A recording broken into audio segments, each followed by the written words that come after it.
Doran? Yes. Councilman Monty? Yes. Councilman Vidal? Yes. Motion passes. Can you read the letter from the Democratic Municipal Chairwoman? A letter addressed to the mayor and council from Anna Marie O'Connor, Municipal Chair of the Democratic Party. The county committee met on Monday, July 9, 2012. As a result of our decision, the committee came up with the following three names to fill the vacant seat of Councilwoman Anita Rose: Regina Oates, Robert Corcoran, and Anthony Bartolomeo. All right. Can I ask for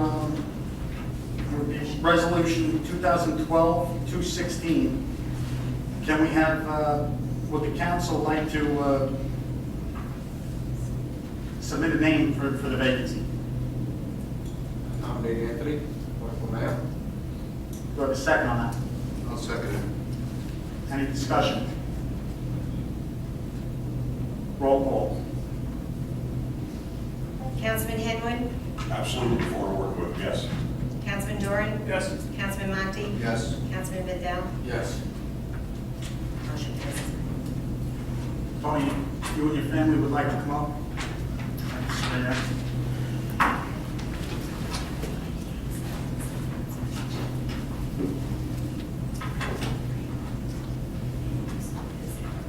Last chance.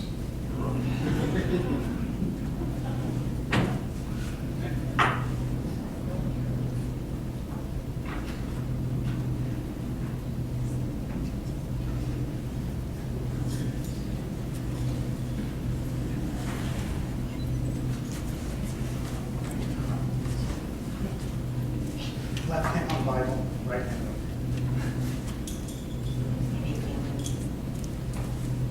Do you guys want to sit around?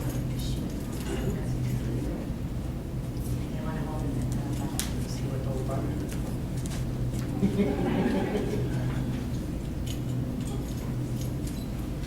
I state your name.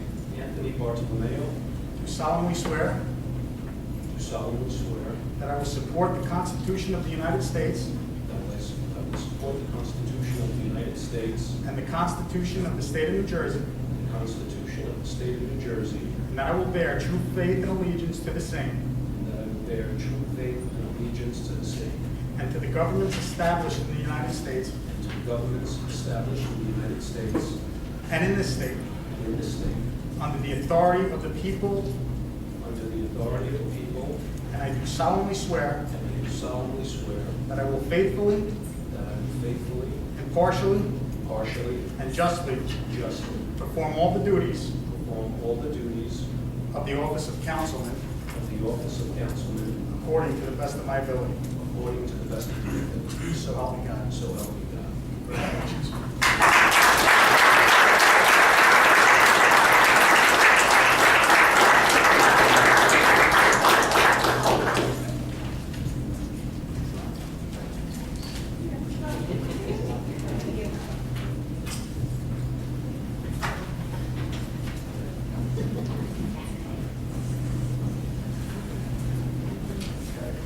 Tony, we'll invite you up here to see the meeting.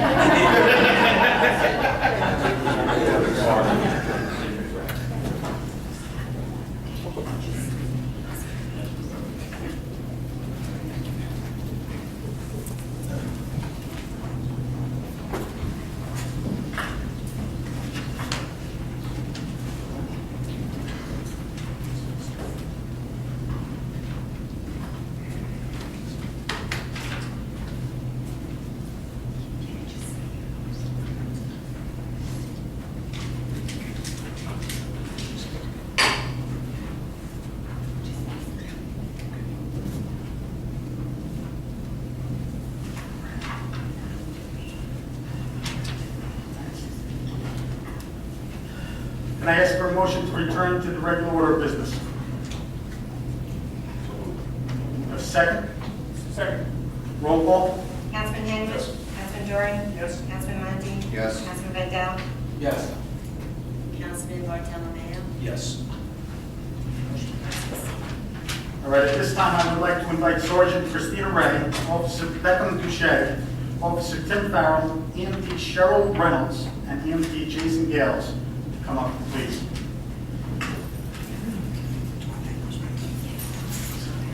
Okay,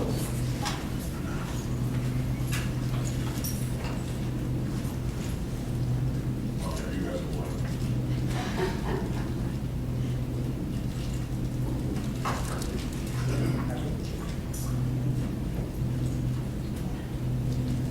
Right. These officers and EMTs were invited here this evening so that the governing body would recognize them for their combined efforts in saving a resident's life. On May 15th, Lieutenant Ring of the Edgewater Police Department received a telephone call from the Bergen County 911 reporting that a male, approximately 65 years of age, had just collapsed.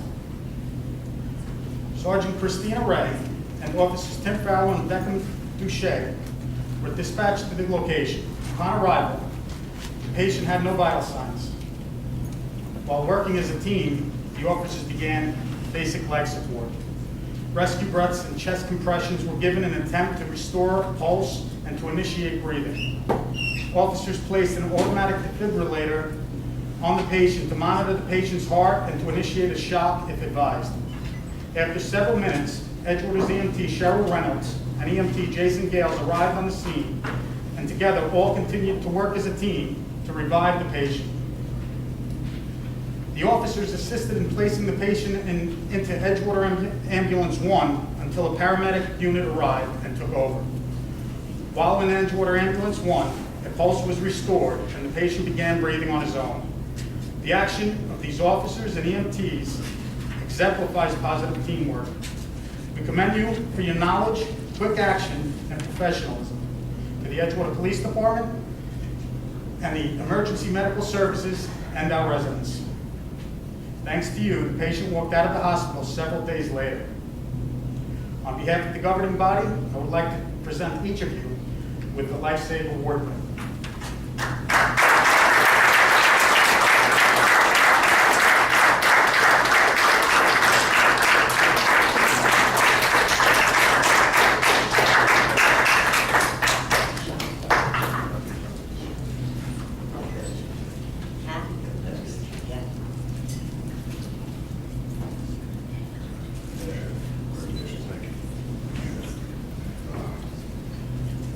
Sir? Sir?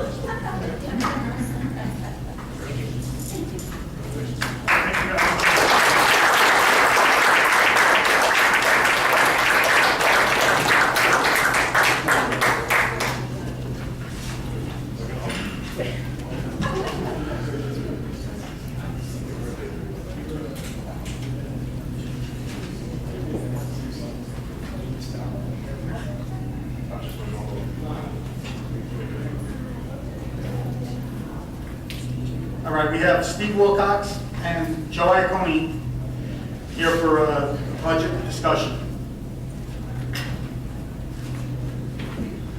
Steve? Thank you, Mayor. Tonight is the scheduled public hearing on the amendment to the 2012 budget that was approved by the governing body on June 18th. Just a quick synopsis. The amendment was the byproduct of the mayor and council bringing back all the department heads in again after the budget was introduced, go through their budgets, department by department. And the amendment reduced the municipal tax levy by approximately $190,000 in the introduced budget, for a savings of $33 for the average home. This was advertised, the public hearing is tonight, and then after the hearing, it is the will of the council to have a resolution also on the agenda that will finally adopt.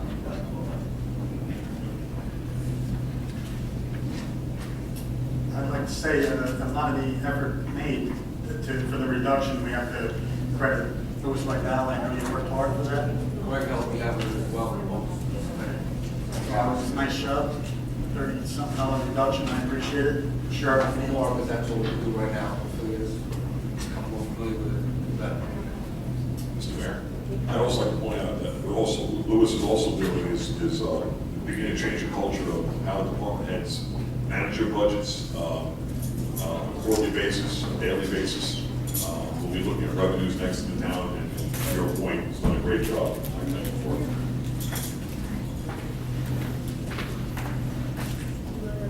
This time I'd like to open the meeting to the public on budget resolution 2012-195 only. Anyone wishing to be heard about it?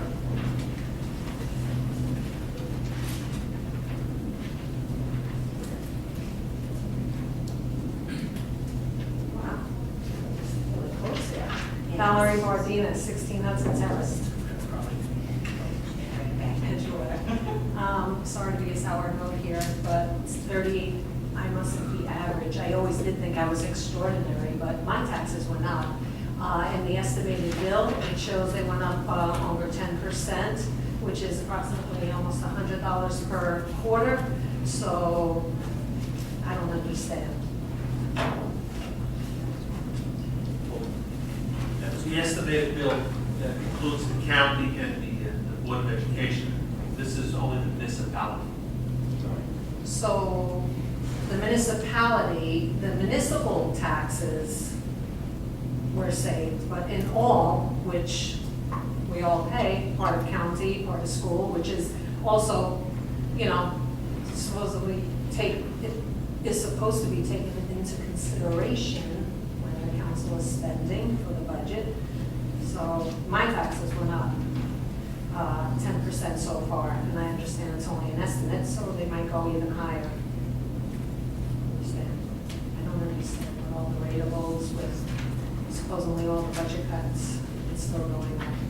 Thank you. Anyone else wish to be heard? Hearing none, I'll close the open portion of the meeting on 2012-195. Steve, could you go into any detail as to where we got hit the most, hit the hardest this? Yeah, actually, it's pretty simple. We had a significant increase in health benefits, over $600,000 from 2011 to 2012. Actually, that prompted, again, more discussion with the Finance Committee, administrator, insurance consultants, and I know they've been looking at different scenarios in terms of how trying to save or reduce that hit going forward. Part of the issue is that you've got union contracts that are in place, that everything's negotiable. But I know that Greg and that Lou Vidal, as the chairman of the Finance Committee, have met with Dave Laza and Joe, and they're looking at different scenarios. And the second issue was that we had an increase in debt service paid by the town because there's no longer any open space tax money left. The issue there was, the original question was for $2.3 million for the acquisition of the property at the marina.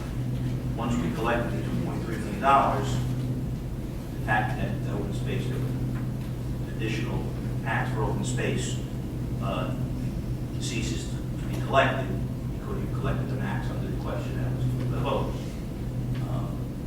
So those two issues were almost combined, were almost $1 million in additional appropriations required in this year's budget. On the positive side, the salary lines from 11 to 12 went down $124,000, and that's based on retirements over the last 2 years, either replacements at entry level or in some cases no replacements, and attrition, reduction of workforce. That will continue to help us as we move forward year to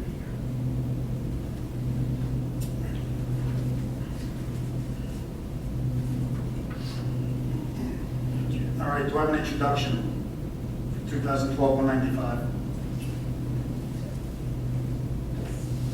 College, Do I have a second? Second. Any discussion? Roll call. Councilman Henwood? Yes. Councilman Doran? Yes. Councilman Monti? yes. Councilman Vidal? Yes. Councilman Bartolomeo? Abstain.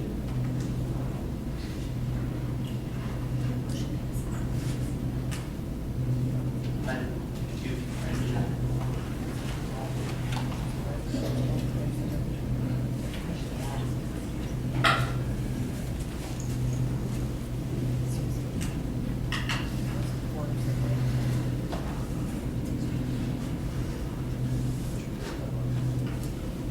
this time, I'd like to open the meeting to the public.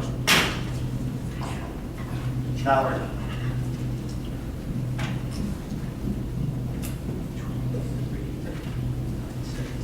Valerie Ordina, 16 Hudson Terrace. I wish you would have let me know that he was going to respond, and I would have stayed here for the answer, so I could have questioned, because I'm still confused. He said it was pretty simple that the healthcare went over $600,000. I understand that's an increase, the healthcare. And then combined with the open space tax that you lost because you could only collect 2.3. What I'm confused is really, first of all, 600,000, how it would make an impact of a person like me paying almost $100 more per quarter. But also the 2.3, how that could have affected the municipal budget, because the 2.3 open space tax, and I know because I was on the council, was designated purely for the acquisition of the marina and to be used for the marina, not to go into the general budget. So that 2.3 that you collected was not supposed to be used for anything else. Therefore, I don't understand how by the loss of that, it could increase your taxes. And Would you, can you stop my time here? Go ahead. But the first issue, the total municipal budget went up about $1.1 million in appropriation spending year to year. Those two components are $1 million. The municipal tax increase is $135 on the average home assessed at $433,000. That's less than $35 a quarter.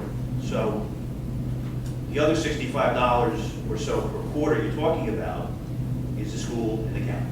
So it went up per quarter is an increase of $35? Around 30, a little less than 35. Okay, again, I'm confused. You said you had a savings of 38. No, I said the tax increase from the introduced budget was decreased by 30. Oh, so the introduced, so I must have missed that word, from the introduced budget The to original this budget budget, was, from the 160. introduced. So I missed that word, Okay. that I thought you were talking about the total budget.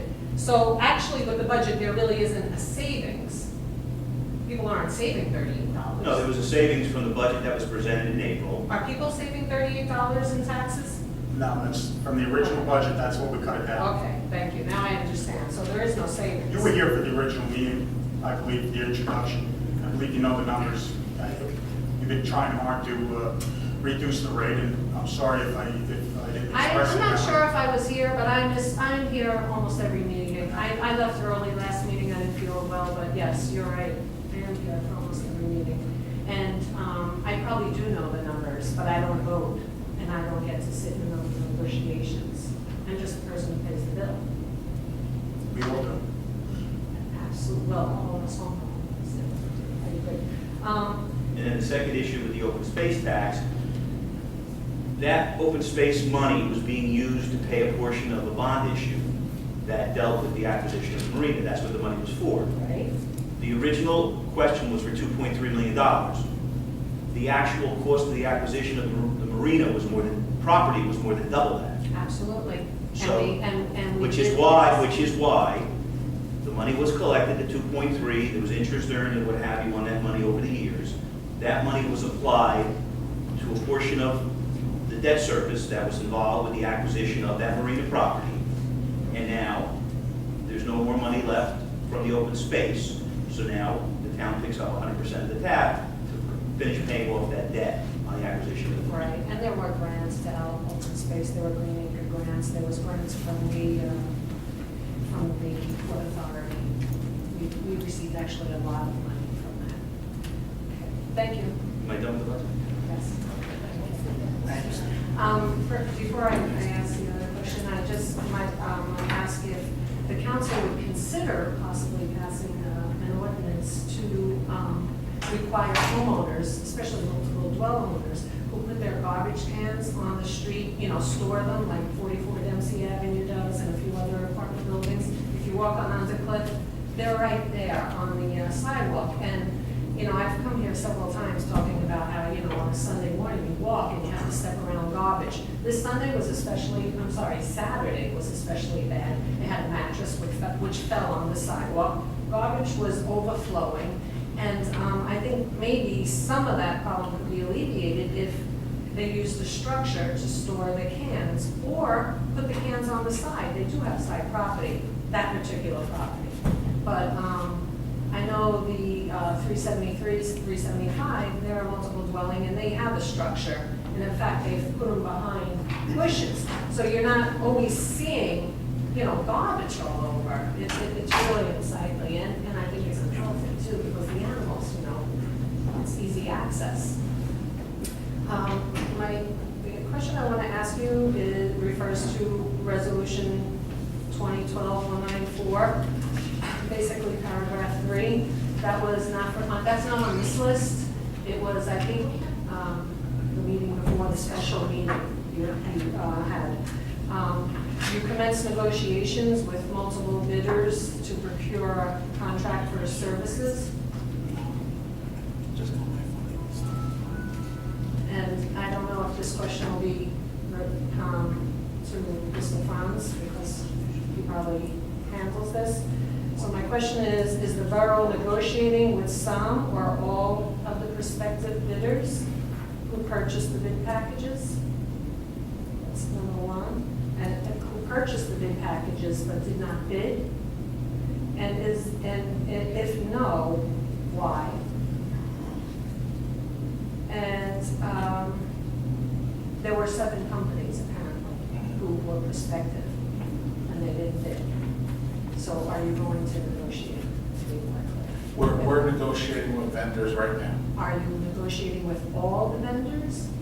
Well, that's kind of difficult to do. We've narrowed it down to a few vendors that we started negotiating with. And how did you decide which ones you would? Based on interviews with the prospective bidder. So you did reach out to all of them? Right, that's correct. You reached out to all of them, and Right. then you And then some. decided. And out of the 7, could you tell me who they are? I'll refer to the borough attorney. Well, I think it's being negotiated. I think that'll be disclosed after we complete the process. How many of the 7 are you negotiating with? Currently, we're negotiating with, I believe we narrowed it down to 3. And have you decided that if you'll rebid, or have you decided absolutely not to rebid? At this point Or in are time, you going to? probably we'll have a decision this week if that process needs to be done again. And who's going to decide, make that decision? Well, the project team of the borough engineer, the borough attorney, myself, the using department. The borough engineer, Yes. Mr. Neglia? Yes. Mr. Neglia himself? No, he has representatives. Who are they? You have Stephanie Santos, who's the borough engineer, and Michael Burley. Michael? But he's not an engineer. No. Stephanie Santos is listed as the project manager. And who's going to make the final decision on the negotiations, or if you? Well, a resolution would need to be prepared and presented to the governing body for consideration. Who makes the decision that the negotiations are unsuccessful or successful? Well, I guess it would be the project team that I had listed. Project team. Okay, thank you. Yes.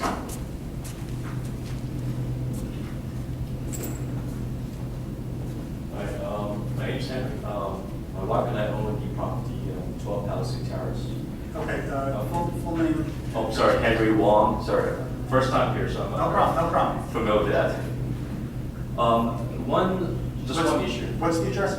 12 Palisade Terrace, Okay, 12 Terrace. next to the popular steakhouse.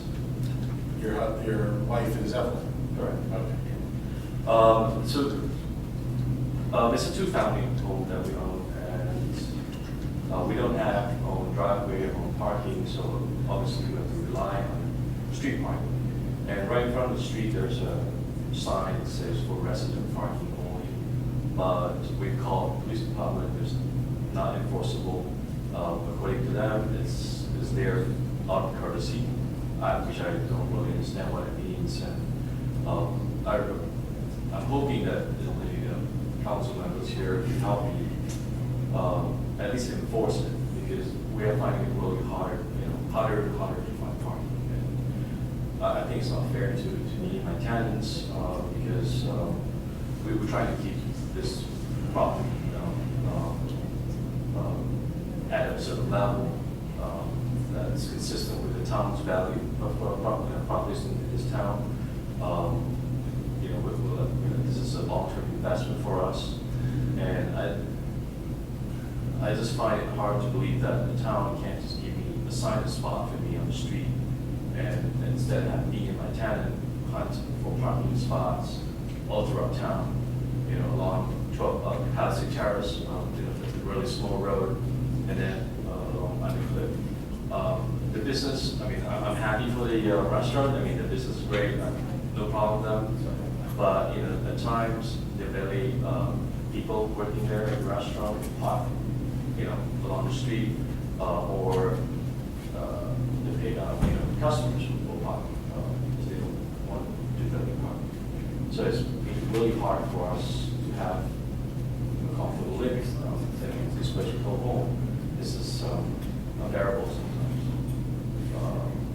In fact, many years ago, I almost got in a fight with one of the firefighters who was just adamant about not moving. And I said, this is my home, I need to park here. And he gave me a problem. Unfortunately, a police officer came by and stopped him because he was drunk. I didn't want to even bring it up, but that is kind of stress that I'm dealing with at home. I have a young child, and my wife was not great in health, and I just hope the council members would consider my request. That's it. Do you feel have you noticed it more with the construction of the school now, or? I believe maybe at some point that situation exacerbated by the construction workers. In the spots and parks so they can work. But I don't know. It could be a mixture of anything right now. But primarily because of the people going to the restaurant. Right, the River Palm, they used to valet their cars on the street, and they're not allowed to do that right now. Yeah. And I believe the police department's pretty active in making sure they don't. As far as residents, to assign a spot would be tough for us right now. That's the major complaint on the whole north end of Undercliff, and it's on the south end as well. It's parking is tight, and to give an individual resident a permanent spot in front of his house without, say, a handicap or whatever, it would probably be tough to do. But we can look in to make sure that the River Palm is there. It's being enforced there, and hopefully with the school wrapping up soon, hopefully that could ease some of the parking problems up there, but we'll definitely look into it. It's something, like I said, we're hit with it all the time everywhere in town, especially on the two parts of Undercliff and the Palisades, Park Street, all the rest of Sterling. It's a major complaint there, so. Well, maybe not a sign spot, maybe that's a little too strong, but just drawing from what they do in Hoboken. A lot of restaurants there, but somehow the town managed to find a way to, sort of keep both parties happy, right? Obviously, you gotta think about the residents there as well, the well-being, right? They're paying property taxes, and everyone should try to work together, make it a. I agree. I'll definitely look into that tomorrow, I'll talk to the police chief to make sure everything's being enforced the way we're expecting it to be enforced. But at the same time, our volunteer fire department, they're residents as well. They have parking stickers, and they're actually saving lives a good part of the time. So, I understand maybe one I don't think situation. the fire department are there often. I think it's all right. They never give me a problem. Right. I think it's really the customers in the restaurants, lots of space. Mr. Mayor, a question for you. I'm familiar with the area completely, as we all are. The number one problem really is the employees that are parking there in the afternoon and go to work. So that is taking a lot of spots, especially on the terrace and right above it. During the day, the construction workers are definitely taking a lot of spots. I have noticed that the valet parking has resumed on the road. And I asked Greg to talk to you about it just recently, a couple days ago, to maybe get a letter to John Campbell, say, you know, you can't do it. You gotta conform. But I will say that, you know, we do have resident stickers. And I know there's a time thing involved in that in terms of policing that. But maybe when the school opens up again in September, they had a deal to use the garage. It's a huge garage, this time around. Is that something they can consider again? Maybe they should, maybe we can ask them to, maybe the design is different now, it's not conducive. To have nighttime parking here for a fee for the Board of Education, offset some revenues. But I think it's something we should ask them about, but it definitely is a problem. I do have the residence parking, but again, it doesn't really help, you know, offset at certain time zones. Which makes me think about the sign that's on the street, it says for residents only. There must be a reason for it to be there. I don't know the history well enough to know why it's there. But some must have thought it's useful to have it out there, but since it's not enforceable, you know, people just park at will, ignore us. Okay, when do you see that, in the afternoon is the biggest problem for you? I think nighttime. Nighttime? Yeah, it really starts around 4 o'clock. I mean, Okay. the whole place is taken The Mr. Wall, when the restaurant closes, like say 11, midnight. up. Oh, be clear. I mean, Everything's clear. Yeah. Okay. So, I don't know, maybe I should come back to the next meeting, just follow up, or? I'll come by, I'll come see you, and I'll go talk to John Campbell tomorrow. Okay. I'll speak with the police chief, and I'll make sure that we have a special patrolling up there, just to make sure that we're enforcing the parking the way it's supposed to be enforced. Well, just curious, I mean, how are we going to enforce it if there's no code? There's nothing that, you know, it's free for all. I mean, we did speak, however, I did speak with the police over the phone, and they said, there's not really nothing you can do. There's no code for them to sort of follow and enforce. So is there anything else outside of that? Perhaps we can help the police. What's the rule on the stickers, on the parking stickers? How much time do you allow before they can write it, take their own one for not? The resident park? Yeah. I think sometime in the morning, if I'm not wrong, between 9 and 12. Well, what he can do is stop valet parking on the street, and that is a big problem. I'm telling you. I think that would definitely help. That would be better, and he can do that. Okay. All right, if, We'll start with that and see how, you know, what kind of improvement we can. like I said, I'll stop up by John tomorrow, I'll talk to the police chief, John is the restaurant? John Campbell, Okay. yes, and make sure he's enforcing it. If you don't hear from me, we have a meeting next month, so just come around, but you'll definitely hear from me. Okay. Okay? Excellent. No problem. Mayor, just real quickly, Mr. Wong's wife, Evelyn, had contacted me right around the same time Councilman Henwood had mentioned this issue. I had addressed it with Captain Skidmore. He apparently went up there. They were supposed to talk with the valet agency. I believe that's contracted out, not operated directly with the restaurant, so, but I'm sure any additional conversation would be helpful. Okay. Thanks. Yeah, I'm sorry, I didn't recognize you. Oh, that's okay. Thank you. Okay. Anyone else wish to be heard? Mr. Topchinsky.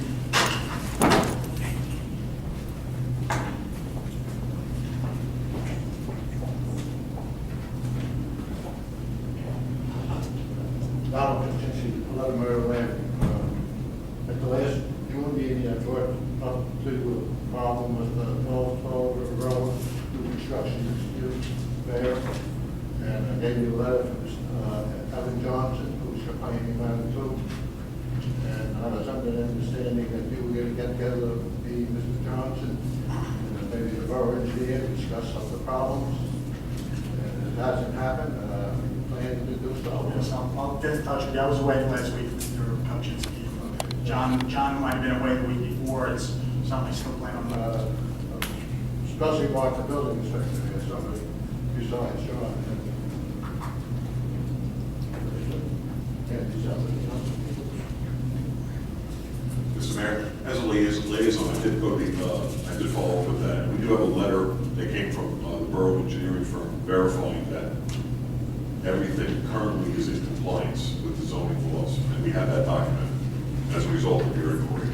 I would like to get a copy of that letter signed by the borough engineer or by the building inspector. This is the borough engineer, Nick engineer.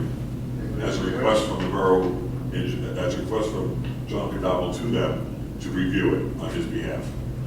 Okay, Based on your report. I was supposed to get a copy of that, this is sent to me, John Crowe, so you can. Well, I'm not sure it's supposed to go to you, I don't know that. But anyway, since I found other violations, anything, new construction on the west side of the road, now required to have a U-shed study. It's a laws of violation of the steep slope area, the quarters in the side yards. Plus all the height variances, that was, I told you about the last time, and about its enforcement storage structure. I'm sure, I'd like to see the signature of the borough engineer on that letter saying everything's in compliance. It's very informative. And what I gave you tonight is a copy of administrative code from the borough Edgewater, number 24042, zoning enforcement officer. I outlined just a small portion, I haven't got time to read it all. I'm saying this because at the last meeting, after I sat down, the public portion was closed, and the borough engineer commented that John Capello is responsible one for the zoning enforcement, and you people are not. I had the impression saying that you people have no say on it, but according to the law, and what the very important law was read tonight, you do have responsibility. Under 24042, it says, the enumeration herein, the duties of the special official, and somebody shall not mean that other officials, employees, shall be relieved of its obligation to enforce this chapter. Second page, some of the municipal land use law of zoning 40:55D18 enforcement. The governing body of municipality shall enforce this act in any ordinance or regulation made and adopted herein. You do have a duty and responsibility to make sure the laws are enforced, and if they're not, you people have the duty to do something about it for the protection of the other people. And try to do the right thing. And when will I get a copy of that letter that Mr. Henry just spoke about? It's probably today you didn't get it. I received the letter. You have to have a letter? Yeah. Why didn't you answer to me? You said, what is? When we met up, I was going to provide you with. I think that's very unfair, not very professional. But you won't get together with the people. Let me ask you a question, Mr. Kupczynski. With all your experience dealing with these homes being built, Yeah. if you filed a complaint against that house, you know you could have tied it up, right? Why didn't you do that? I'll tell you, I'm tied up, I've gone, take the late John Restaurant. I went to court on that. It was actually, I went back to the judge ruled in my favor. I went back before the planning board, and the board of adjustment, and the board of adjustment rules was you hang a tent on the side of the building. It's permissible to enclose it permanently on a non-conforming building. It's ridiculous. Another issue on it, but there, a height variance was needed.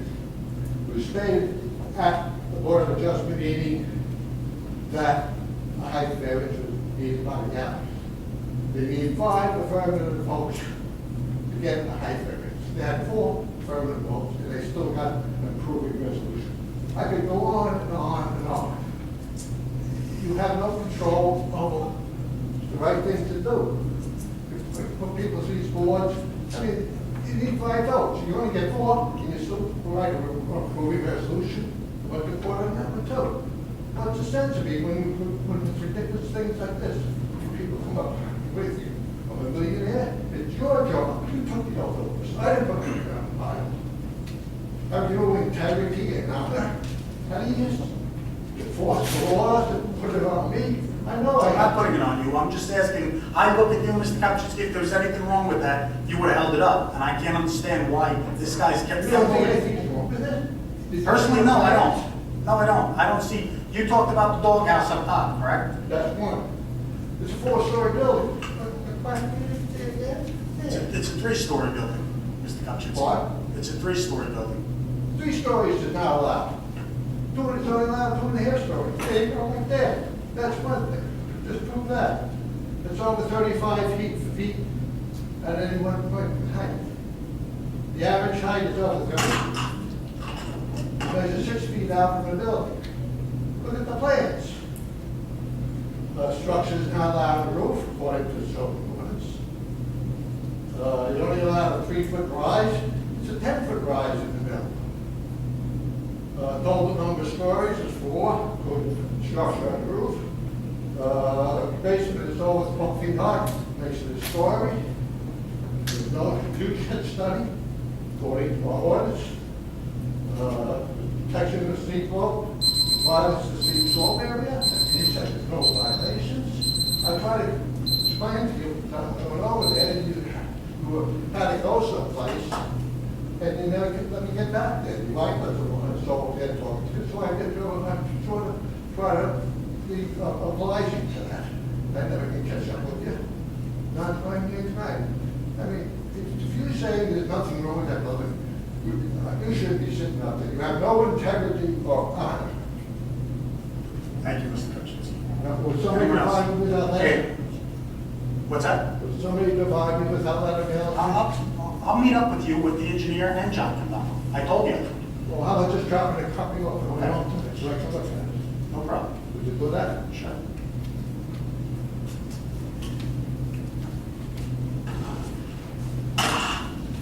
Katie Jones, 359 Undercliff Avenue. Are you going to go to the state and ask that they open up Route 5 while this construction takes place on the other side of the George Washington Bridge? I didn't plan on it, yeah.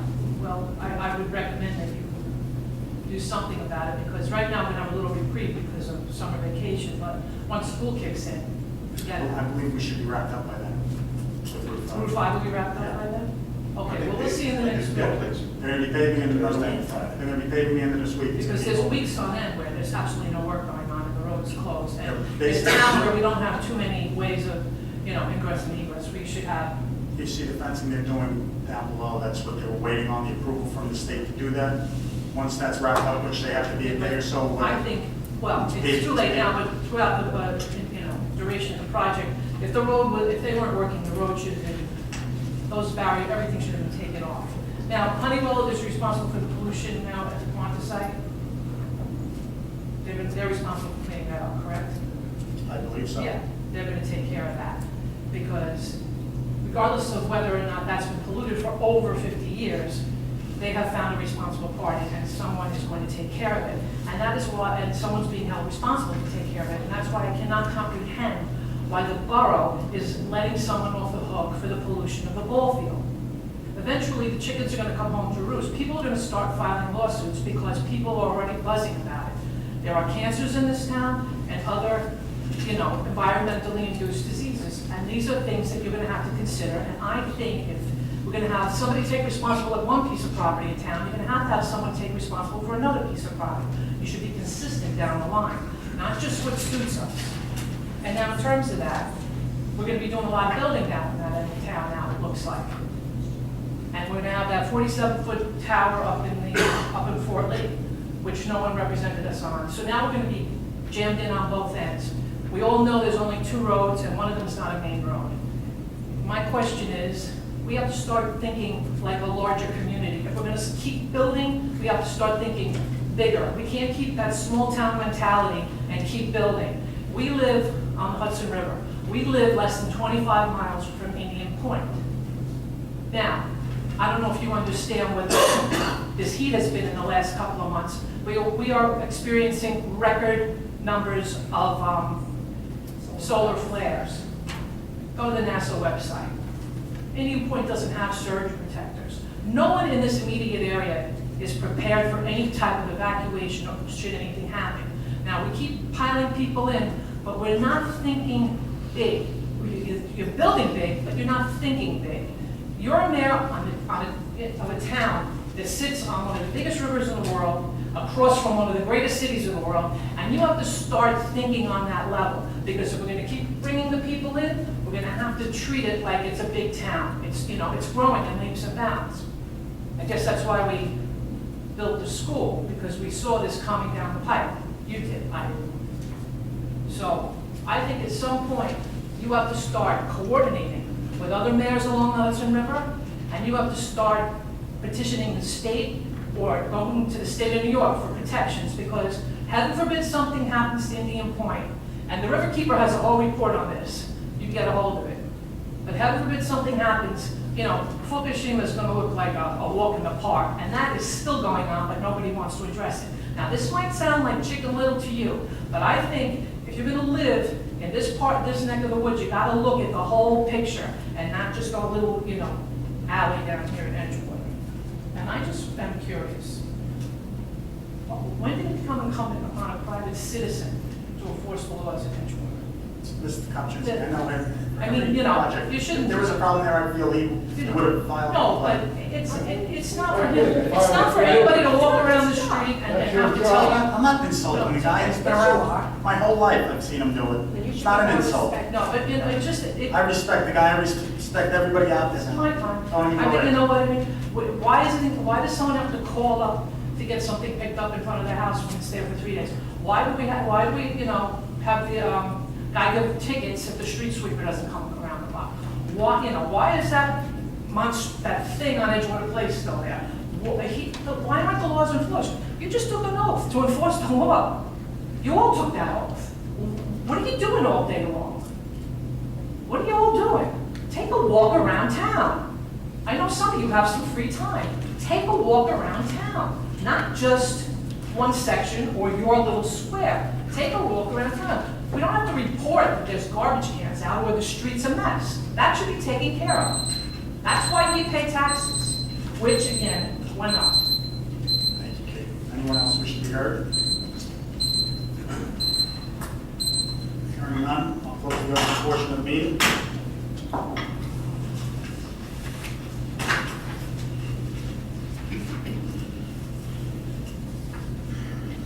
I'd ask for approval of minutes for June 11, 2012, working closed session, June 18, 2012 regular, and July 2nd, 2012 special meeting.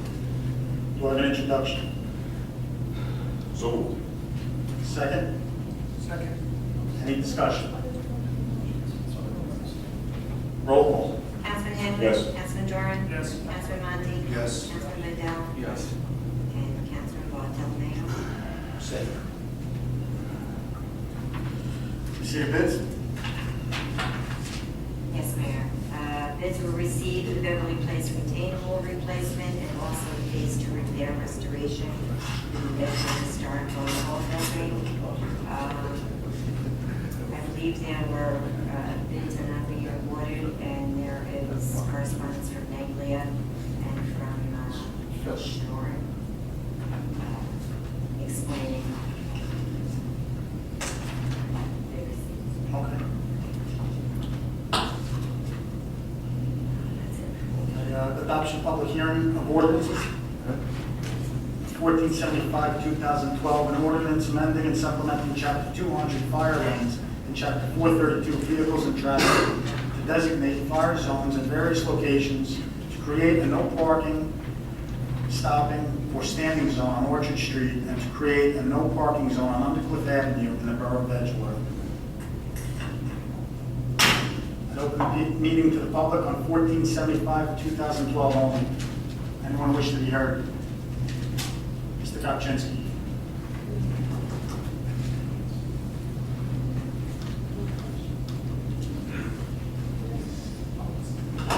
Donald Kaczynski, I can't understand why the gentleman was just up here fighting about of taking all these parking spaces away, which is going to make the matter 100 times worse than it is. I just can't understand what it is. Thank you. Anyone else? Dennis? Dennis Gallagher, 18 Arlington Terrace. We have freestanding things in the middle of the street in several places, and it says you have to yield to pedestrians. But today, I had somebody, I stopped people on this side and this side to get around. These things, I think are dangerous. I think we're better off without them because you got people behind you that simply are rare to go, and they can't see what they're about to hit until they get more into it. And I don't know what the solution to it is, but those things standing in the middle of the street are not doing the job. It's just, you're actually like you hit the way, from what I saw today. And I've seen other instances of it before. Today I was a witness to this thing happening, and it's a strange situation, or it can be. People are, I mean, they're pedestrians. It's a big, getting old now. And that's what I'm thinking.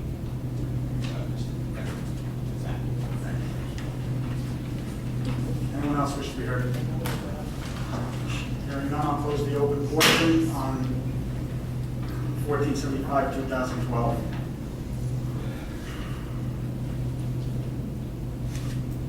Communication petitions.